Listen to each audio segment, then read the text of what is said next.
Nous ne sommes pas très grandes, nous sommes plutôt discrètes. Nous ne faisons pas beaucoup de bruit. Nous protégeons la nature. Pour être plutôt précis, nous protégeons notre marais, notre maison, la nature qui nous entoure. Certains pourraient nous comparer à des nymphes, mais ce n'est pas le cas. Nous ne sommes pas non plus des élémentaires de l'eau, ni des élémentaires de la nature. Non, nous sommes simplement des petites fées des marais. Nous avons atterri ici un petit peu par hasard. L'étang dans lequel nous nous trouvons, que nous avons décidé d'établir lieu, il nous a un petit peu choisis. Et nous, en contrepartie, eh bien, on s'occupe de lui, on le pomponne, on s'occupe de lui. De quelle façon ? Eh bien, nous retirons des herbes mortes, nous nous occupons des nénuphars, des animaux à proximité. Nous essayons d'être discrètes, car il ne faut pas que notre espèce soit à la vue de tous, et notamment de certains humains. D'ailleurs, j'ai remarqué qu'il y avait eu un petit curieux. Alors je ne sais pas si il a pris des notes, il a réussi à prendre des clichés de nous. Mais il ne faut pas que cela se sache. Non, il faut que nous soyons discrètes, inconnues au bataillon. Vous imaginez sinon si quelqu'un arrivait à nous attraper, on serait mis en examen, on serait mesuré des pieds à la tête, observé. On nous ferait des examens sur nous, certainement nous prélever du sang, et puis quoi encore ? Après tout, nous sommes comme tout le monde. Nous sommes ici de plein droit. Dans l'ensemble, tout se passe très bien. Nous avons une hiérarchie. Nous avons notre reine qui s'occupe des... Comment dire ? De nous donner des ordres, savoir ce que nous devons faire impérativement pour le bien-être de tout le monde. Et nous avons, nous, les petites ouvrières. En fait, nous sommes un petit peu comme des abeilles. Nous avons notre reine-mère. Et nous, eh bien, nous faisons le reste, tout simplement. Nous avons des ouvriers, nous avons des cultivateurs. Enfin, comme tout le monde, quoi. Nous avons peut-être une petite différence. C'est que nous ne mangeons pas d'animaux. On se nourrit et on ne boit que ce que la nature veut bien nous proposer. Alors, pour boire, c'est facile. Il suffit d'attendre la rosée du matin. Après, pour les repas, c'est un petit peu plus compliqué. Nous avons des personnes qui vont dans les marais, dans les forêts aux alentours, pour rapporter ce qu'il nous faut. C'est vrai que notre vie pourrait sembler un petit peu stricte. Nous n'avons pas de moments de loisirs, alors que si, une fois que nous avons toutes nos tâches effectuées, on peut vaguer à ce qui nous plaît. Moi, particulièrement, j'adore regarder les grenouilles croasser. J'adore la façon dont elles discutent entre elles. Tout comme les oiseaux, comment l'eau arrive à bouger selon le vent, selon le temps. C'est tellement plaisant de regarder ce qui nous entoure au bout du compte. Mais depuis peu, nous rencontrons un problème majeur, et pas des moindres. Il y a une grosse naissance de mauvaises herbes, de lianes qui abîment notre marais. Alors, tous les jours, nous sommes plusieurs à essayer de nous en débarrasser, de diverses manières.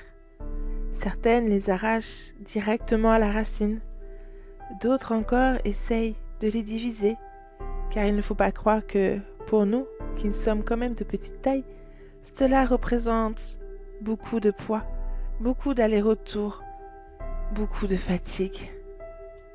Pour les découper, pour essayer de les mettre en morceaux.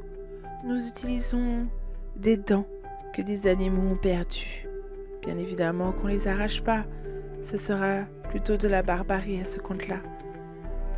En fait, on fait un petit peu de la récupération de tout ce que les humains laissent à l'abandon, ce que les animaux peuvent nous donner.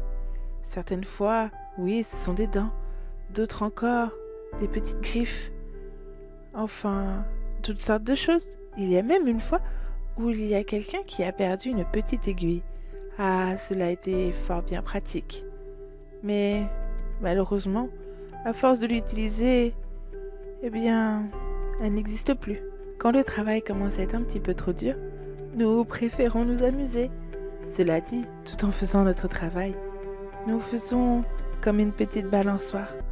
On se met alors à plusieurs sur la tige, essayant ainsi de la casser. C'est une façon plutôt amusante et ça nous passe le temps tout en faisant notre travail qui est extrêmement physique. Mais cela a d'autres contraintes malheureusement. Alors oui, nous essayons de protéger notre marée aussi bien que nous le pouvons. Nous essayons plus que tout de retirer ces mauvaises herbes qui sont malheureusement de plus en plus nombreuses. Mais à côté de ça, nous délaissons cruellement le côté majestueux, magique de notre marée. Notre village aussi commence à peiner de cela. On pourrait presque croire qu'il est en train de perdre toute sa magnifique couleur, toute cette brillance que on pouvait lui prodiguer, tout ce qui faisait que nous étions féeriques, fantastiques, mystérieuses, est en train de s'essouffler. Nous perdons de notre magie, nous perdons notre lien avec la nature. Cela devient presque catastrophique. Si nous ne mettions pas à bien notre mission, nous n'aurons pas de nouvelles venues. Il faut pouvoir tout mettre en place. Mais pour l'heure, il y a ces vilaines lianes qui nous empêchent de faire notre travail. Les journées sont terriblement longues en ce moment et les nuits terriblement courtes. Pour l'heure, il est temps que j'aille me reposer, car demain, nous avons encore une petite réunion avec la reine.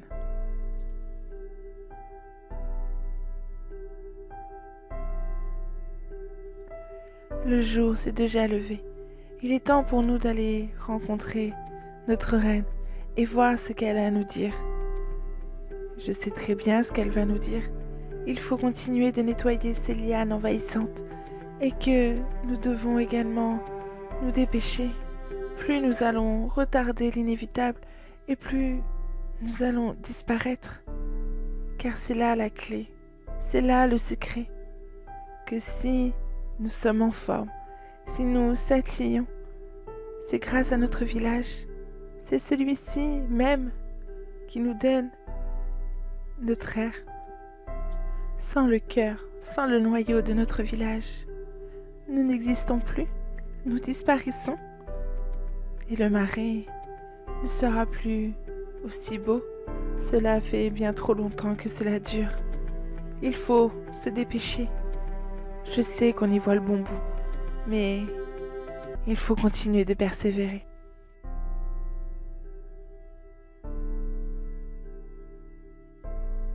Voilà, j'en étais sûre. C'est ce que la reine nous a dit. Il faut qu'on se dépêche. Il faut continuer. Au départ, nous étions qu'un tout petit groupe. Certes, c'est un petit peu pour ça aussi que nous avons eu quelques problèmes à avancer. Mais là, tout le monde, même la reine, a décidé de combattre le mal. Nous avons fouillé dans le moindre de nos placards, essayant de prendre tout ce qui était le plus aiguisé, le plus coupant que possible. Et c'est ainsi qu'avec tous les habitants du village, nous avons pris la direction de ces lianes sauvages. Le vol n'était pas très long. Aux ailes de fée, nous avons à peine 30 minutes. Et voilà, le chantier qui nous attend. Bon, ce n'est pas tout, mais il faut se mettre à la tâche. Et un petit peu de taillage par-ci, un petit peu de taillage par-là, et Et on va continuer comme ça pendant plusieurs longues, terribles minutes. Ce qui veut dire à plusieurs heures.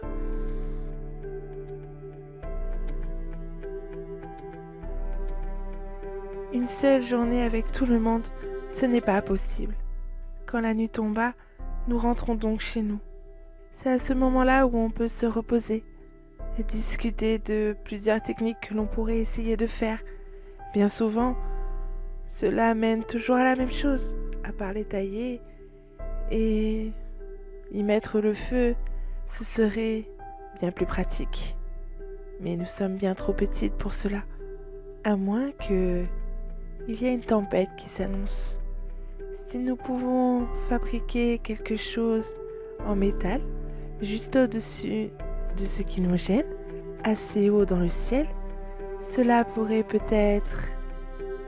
Oh, je crois que je tiens là une magnifique idée.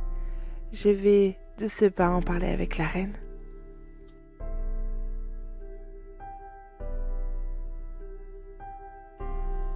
Sans grande surprise, elle est parfaitement d'accord avec moi. Alors je vais me atteler.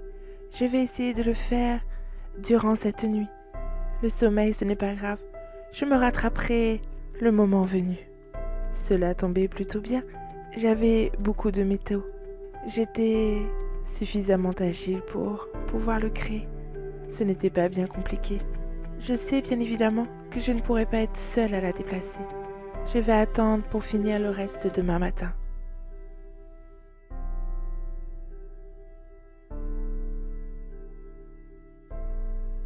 Il est temps pour nous de reprendre le chemin du travail.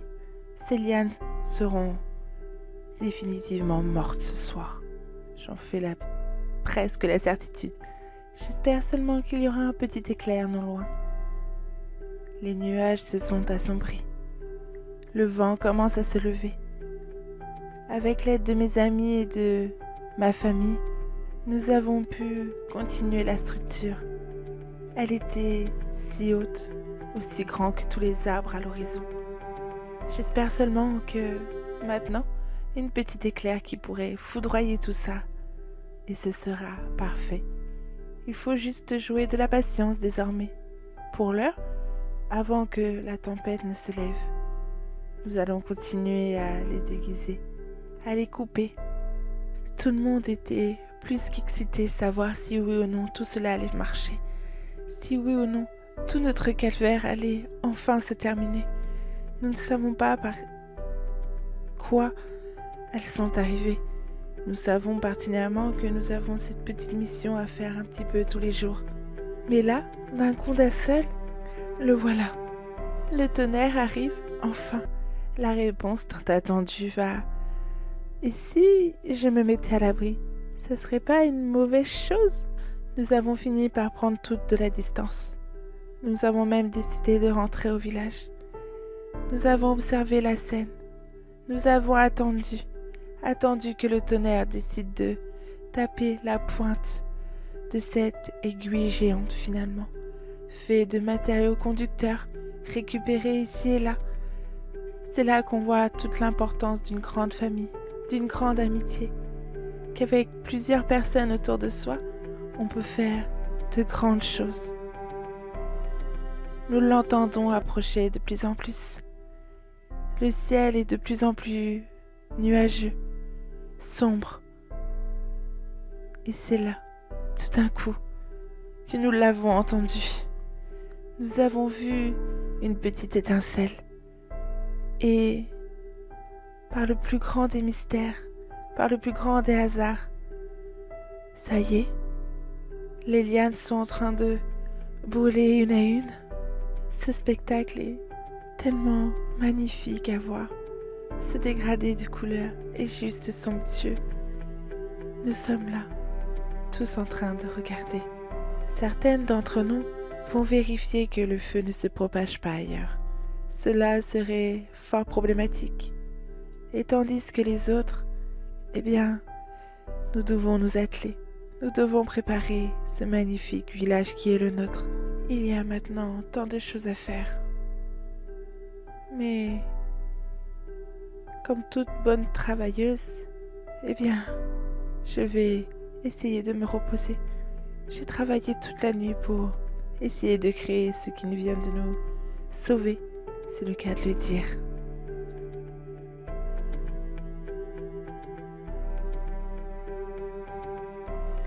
Il faisait grand jour. Le temps était juste magnifique. Le feu s'est propagé uniquement là où nous voulions. C'était parfait. Ne demandons rien de plus. Bien sûr, maintenant, il fallait une dizaine de personnes puissent aller vérifier, éliminer ce qui pouvait rester. Les autres, nous avons pris le temps de faire attention à nos fleurs, à nos habitations, à nos étangs, à nos animaux. Et grâce à ça, nous avons continué à briller. Nous avons continué à scintiller, chose qui était devenue presque invisible. Cela est terrible pour nous les fées. C'est quelque chose qui émane de nous. Sans scintillement, sans lumière, nous n'existons pas. Nous sommes des banals êtres, entre guillemets. Nous sommes féeriques et non juste humaines à marcher sur nos deux jambes. Ah, ça non. J'aime voler. J'aime sentir cette liberté grandissante de jour en jour. Ce que j'aime particulièrement, c'est de voler à ras de l'eau. Sentir au bout de mes doigts l'eau qui effleure, qui ne demande rien à personne, qui se promène là où elle se laisse guider. Est-ce que c'est ça la liberté? Est-ce que tout le monde ressent la même chose? Si cela est le cas, alors tant mieux. Il nous faut malheureusement continuer à nettoyer la maison, le village. Il y a quelque chose des plus magnifiques qui s'apprête à arriver. C'est l'éclosion de nos tout-petits. Notre mère, comment pourrais-je l'appeler? Notre reine-mère? Oh, ça non. Enfin, quoi qu'il en soit, cela va être l'heure des festivités, des enfants, des nouvelles recrues. Je ne sais pas trop comment les appeler. C'est la première fois pour moi que je vais voir une éclosion. Je suis tellement impatiente. Je voudrais tellement voir comment cela se passe. Nous sommes toutes ici nées d'une fleur. Et cette fleur, elle est là aujourd'hui. Elle est si belle, si épanouissante. Nous avons fait tout ceci pour elle. Les lianes voulaient très probablement l'anéantir, retirant tout espoir à notre espèce. Mais il était hors de question. Nous sommes là pour elle, comme elle est là pour nous. Disons que c'est notre cycle de la vie, nous, les petites fées des marais. Et c'est sûrement dû à tout cela que parfois, il m'arrive, un peu plus loin, de remarquer qu'il y a une petite cabane, une petite maison, et qu'un humain passerait un objectif d'appareil photo ou un truc similaire pour pouvoir nous regarder, pour pouvoir nous espionner, remarquer comment nous fonctionnons. Mais ça, je ne l'ai pas encore dit à la reine. J'ai tellement peur de devoir quitter notre magnifique marais. Est-ce que cela serait dangereux? Va-t-il parler de nous? Va-t-il nous vendre? Va-t-il faire des expériences sur nous? Je n'ai pas envie. Je veux rester ici. Je m'y plais bien. Et puis, je suis encore assez jeune. Ah, il est l'heure. Nous sommes appelés à l'éclosion. Nous allons enfin avoir de nouvelles personnes. Pour l'heure, c'est ça qui compte le plus. Un agrandissement du marais. Qui sait, d'ici plusieurs centaines d'années, nous pourrons peut-être remplir le marais de notre village qui se construit petit à petit avec de la patience et avec énormément d'amour.